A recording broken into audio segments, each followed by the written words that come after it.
পুরনিয়োগ দুর্নীতি মামলার তদন্তে আজই সিজিও কমপ্লেক্সে সুজিত বসুকে জিজ্ঞাসাবাদের জন্য ইডি তলব করেছিল, কিন্তু মনোনয়নের জন্য তিনি ব্যস্ত থাকবেন, তাই 15 তারিখের পর যাবেন, এমনটাই জানিয়েছেন সুজিত বসু। ইডি অফিসে নোটিশ পাঠিয়েছে আমার কাছে। আমি বলি ভয় পাওয়ার মামলা সুজিত বোস না, সুজিত বোস ভয় পায় না। আমি কাল নমিনেশন করব, আর চিঠিও পাঠিয়েছি, ওদের বলেছি 15 তারিখের পর তোমাদের সাথে দেখা করব, আবার জিতবো আমি। গতকাল দুপুরে পর্ণশ্রীতে বিজেপির নির্বাচনী কার্যালয়ের সামনে পোস্টার ছেঁড়া, ব্যানার ছেঁড়া সহ তাণ্ডবের ঘটনায় এবার নতুন মোড়। ঘটনায় জড়িত থাকার অভিযোগে তৃণমূল প্রার্থী রত্না চট্টোপাধ্যায় সহ 7 জনের নামে এফআইআর দায়ের হয়েছে, এমনটাই খবর কমিশন সূত্রে।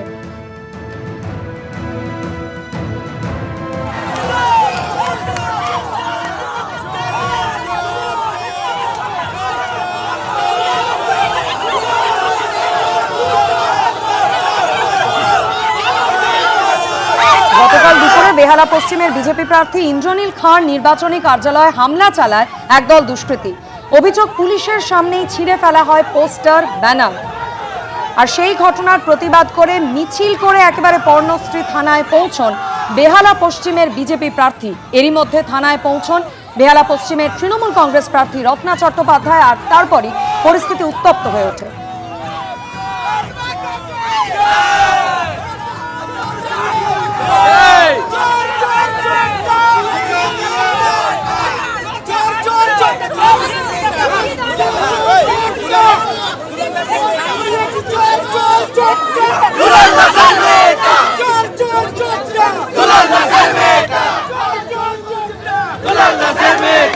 রত্না চট্টোপাধ্যায়কে লক্ষ্য করে চোর স্লোগান দেন বিজেপি কর্মী সমর্থকরা, পাল্টা স্লোগান তোলেন তৃণমূল কর্মীরাও। বিজেপি কর্মীদের দিকে তেড়ে যেতে দেখা যায় রত্না চট্টোপাধ্যায়কেও।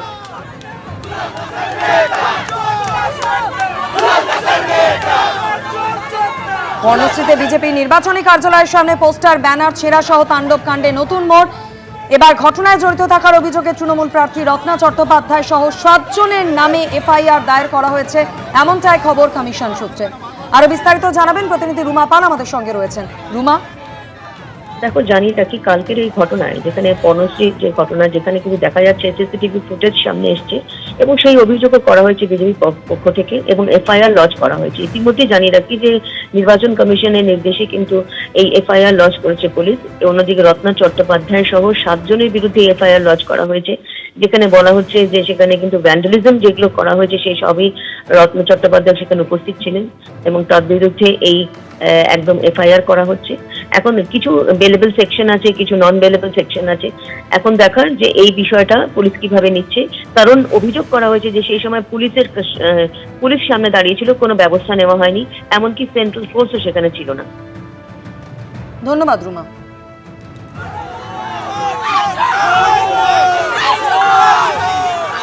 গতকাল দুপুরে পর্ণশ্রীতে বিজেপির নির্বাচনী কার্যালয়ের সামনে পোস্টার ছেঁড়া, ব্যানার ছেঁড়া সহ তাণ্ডবের ঘটনায় এবার নতুন মোড়। ঘটনায় জড়িত থাকার অভিযোগে তৃণমূল প্রার্থী রত্না চট্টোপাধ্যায় সহ 7 জনের নামে এফআইআর দায়ের হয়েছে, এমনটাই খবর কমিশন সূত্রে।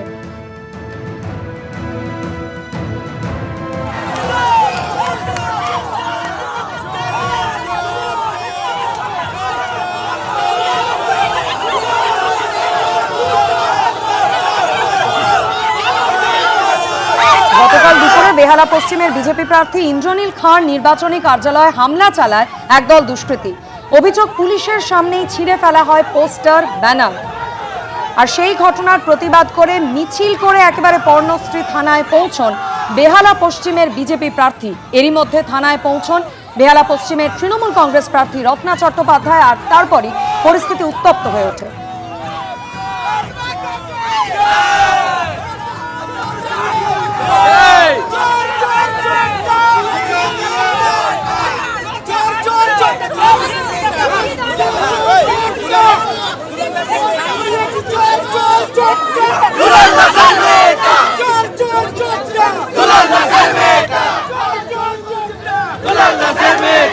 রত্না চট্টোপাধ্যায়কে লক্ষ্য করে চোর স্লোগান দেন বিজেপি কর্মী সমর্থকরা, পাল্টা স্লোগান তোলেন তৃণমূল কর্মীরাও।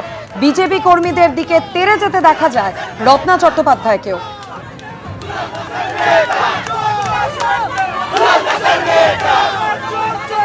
কর্ণশ্রীতে বিজেপি নির্বাচনী কার্যালয়ের সামনে পোস্টার ব্যানার ছেঁড়া সহ তাণ্ডব কাণ্ডে নতুন মোড়। এবার ঘটনায় জড়িত থাকার অভিযোগে তৃণমূল প্রার্থী রত্না চট্টোপাধ্যায় সহ 7 জনের নামে এফআইআর দায়ের করা হয়েছে, এমনটাই খবর কমিশন সূত্রে। আরো বিস্তারিত জানাবেন প্রতিনিধি রুমা পাল আমাদের সঙ্গে রয়েছেন। রুমা, দেখো জানিটা কি কালকের এই ঘটনায় যেখানে পর্ণশ্রীর যে ঘটনা, যেখানে কিন্তু দেখা যাচ্ছে সিসিটিভি ফুটেজ সামনে এসছে এবং সেই অভিযোগও করা হয়েছে বিজেপি পক্ষ থেকে এবং এফআইআর লজ করা হয়েছে। ইতিমধ্যে জানিয়ে রাখি যে নির্বাচন কমিশনের নির্দেশে কিন্তু এই এফআইআর লজ করেছে পুলিশ। অন্যদিকে রত্না চট্টোপাধ্যায় সহ 7 জনের বিরুদ্ধে এফআইআর লজ করা হয়েছে, যেখানে বলা হচ্ছে যে সেখানে কিন্তু ভ্যান্ডালিজম যেগুলো করা হয়েছে সেই সবই রত্না চট্টোপাধ্যায় সেখানে উপস্থিত ছিলেন এবং তার বিরুদ্ধে এই একদম এফআইআর করা হচ্ছে। এখন কিছু বেলেবল সেকশন আছে, কিছু নন বেলেবল সেকশন আছে। এখন দেখার যে এই বিষয়টা পুলিশ কিভাবে নিচ্ছে, কারণ অভিযোগ করা হয়েছে যে সেই সময় পুলিশ সামনে দাঁড়িয়েছিল, কোনো ব্যবস্থা নেওয়া হয়নি, এমনকি সেন্ট্রাল ফোর্সও সেখানে ছিল না। ধন্যবাদ রুমা।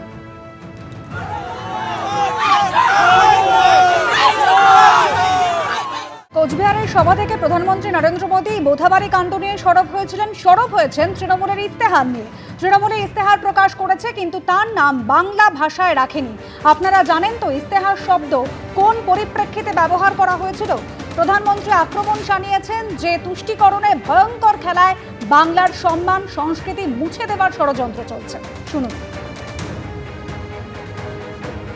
टीएमसी ने अपना घोषणा पत्र जारी किया, लेकिन उसका नाम उन्होंने बांग्ला भाषा में नहीं रखा, बल्कि उसे इश्तेहार कहा जा रहा है। आप सोचिए ये कैसे बंगाल की पहचान को बदल रहे हैं।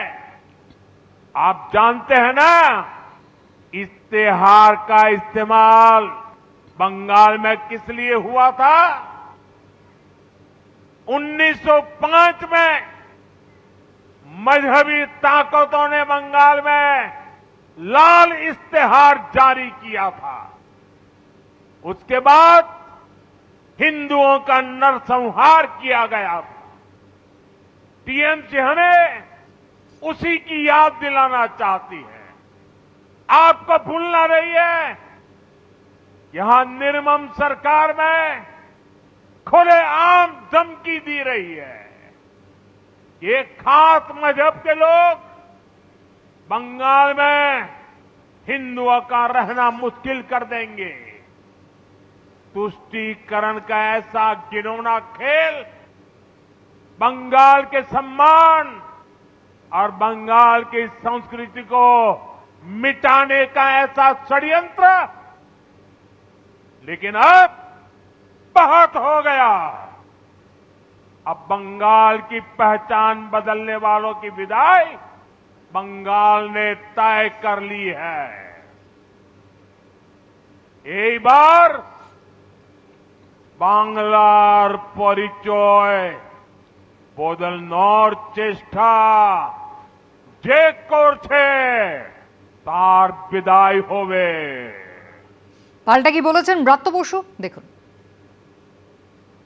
ইস্তেহার শব্দটা ব্যবহার করে আমরা যদি মুসলিমদের তুষ্টিকরণ এই শব্দটা উনি ব্যবহার করেছেন, তুষ্টিকরণ করে, তাহলে উনি অনেক বেশি চীনারে তুষ্টিকরণ করেন।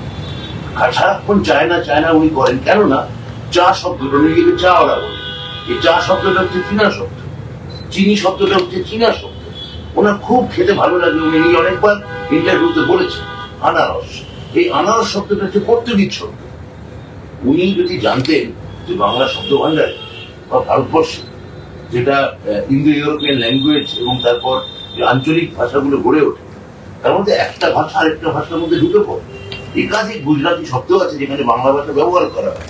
এই যে আপনি আজকে ম্যানিফেস্টো বললেন, ম্যানিফেস্টো শব্দটা তো ইটালিয়ান শব্দ, এটা ইংরেজি শব্দই নয়। তাহলে একই সঙ্গে বাংলা এবং বাঙালিকে অপমান করছে। ভোটের নির্ঘণ্ট ঘোষণার পর প্রথমবার রাজ্যে এসে ফের পরিবর্তনের ডাক দিয়েছেন প্রধানমন্ত্রী। বললেন এবারে নির্বাচন হবে ভয়হীন, নিরপেক্ষ। তৃণমূল যখন এসআইআর ইস্যুতে বারবার নির্বাচন কমিশনকে নিশানা করে চলেছে, তখন প্রধানমন্ত্রী বললেন কমিশনের ওপর তার সম্পূর্ণ ভরসা রয়েছে। আর অন্যদিকে গতকাল একের পর এক সভা থেকে ইভিএম এর কারচুপির অভিযোগে তীব্র আশঙ্কা প্রকাশ করেছেন মমতা বন্দ্যোপাধ্যায়।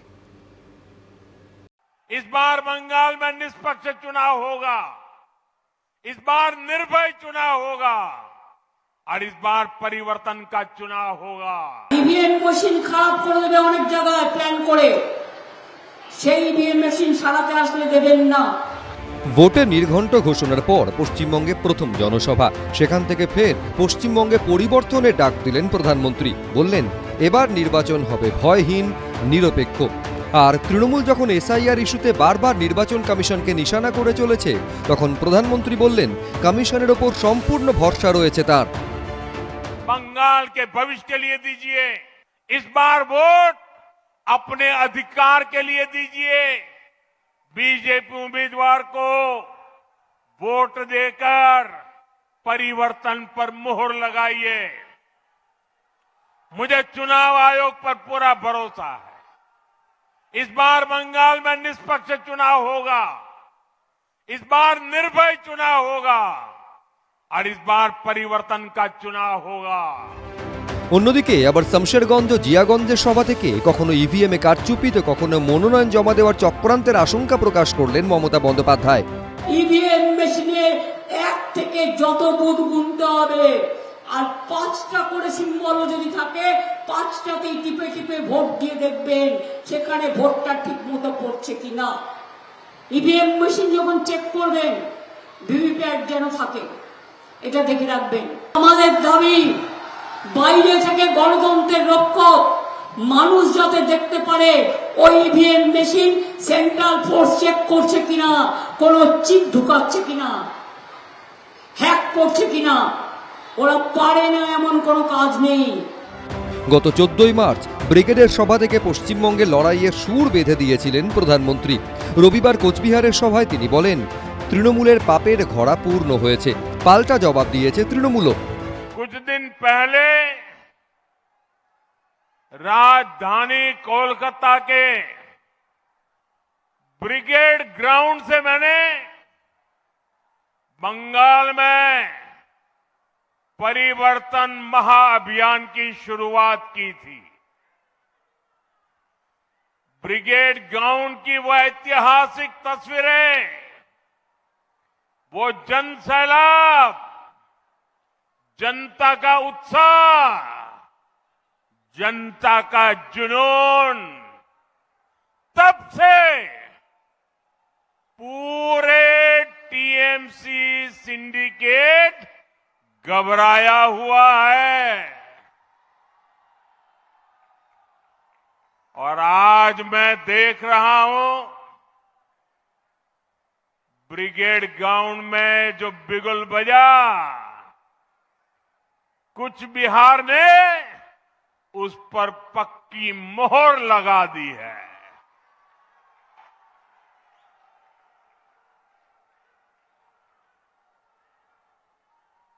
इस माहौल और हुजूम ने ये पक्का कर दिया है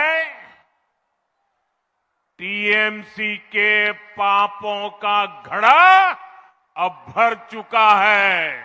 প্রধানমন্ত্রী নির্বাচন কমিশনের উপর পূর্ণ আস্থা আছে বলেছেন, কারণ ওনার দলের এজেন্ট, ওনার দলের দালাল, ওনার দলের শাখা সংগঠন, ওনার দলের গণসংগঠন, তো ওদের দিয়েই তো বিজেপি কাজ করাচ্ছে। তো ওদের উপর আস্থা রাখবে না তো কাদের উপর আস্থা রাখবে? উত্তরবঙ্গ বিজেপির শক্ত ঘাঁটি, সেখান থেকেই নির্বাচনী সভা শুরু করে পরিবর্তনের ডাক দিলেন নরেন্দ্র মোদী। কিন্তু পরিবর্তন কি হবে, নাকি ফের ক্ষমতায় আসবে তৃণমূলই? উত্তর মিলবে 4 মে। আশাবুল হোসেন, শিবাশিস মৌলিক, সুদীপ্ত আচার্য, এবিপি আনন্দ। এবিপি আনন্দ, এগিয়ে থাকে, এগিয়ে রাখে।